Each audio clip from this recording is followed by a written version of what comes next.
মুর্শিদাবাদ জেলার কাঞ্চনপুর মহকুমার দস্তা এলাকা দেও নদীতে মাছ ধরতে গিয়ে নিখোঁজ অমরজিৎ পালের মৃতদেহ উদ্ধার। দীর্ঘ 22 ঘন্টার তল্লাশির পর অমরজিৎ পালের দেহ উদ্ধার করেছে 30 সদস্যের এনডিআরএফ দল।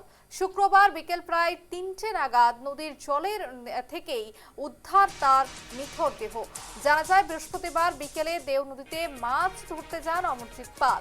তার সঙ্গে আরো 3 জন ছিলেন। সন্ধ্যার দিকে অমরজিৎ এবং অপর এক ব্যক্তি সাঁতরে নদী পার হওয়ার চেষ্টা করলেই প্রবল স্রোতে অমরজিৎ তলিয়ে যান। অন্য ব্যক্তি কোনোভাবে প্রাণে বাঁচলেও অমরজিৎ নিখোঁজ হয়ে যায়।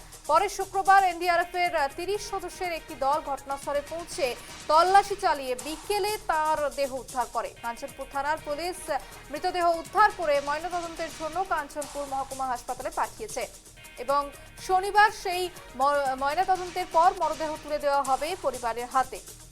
ঘটনায় এলাকা জুড়ে শোকের ছায়া এবং ত্রিপুরার দস্তা এলাকার ঘটনা। সেখানে দেও নদীতে নিখোঁজ ব্যক্তির মৃতদেহ উদ্ধার। দীর্ঘ 22 ঘন্টা তল্লাশি, তারপর উদ্ধার হলো অমরজিৎ পালের দেহ এবং দেহ উদ্ধার 30 সদস্যের এনডিআরএফ দল। শনিবার ময়নাতদন্তের পর পরিবারের হাতে তুলে দেওয়া হবে মরদেহ।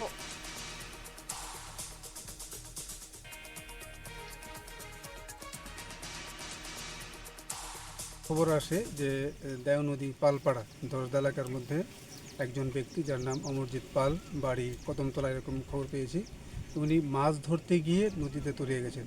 তো খবর পাওয়ার সঙ্গে সঙ্গে আমি উদ্যোগ নিয়ে এসডিআরএফ টিম পাঠিয়েছি, টিএসআর আমাদের ভলান্টিয়ার, আমি নিজেও এসেছি। তো আমরা এখানে অনেক তদারকি করলাম। ওনার বাড়ি, যেটা আমার কাছে খবর এসেছে, যেটা খবর পেয়েছি, যে কদমতলা ওনার বাড়ি। উনি নাকি এখানে কিছুদিন ধরে ভাড়া থাকতেন, বেশি দিন হয়নি, 1 মাস এরকম হয়েছে উনি ভাড়া এসেছেন এখানে।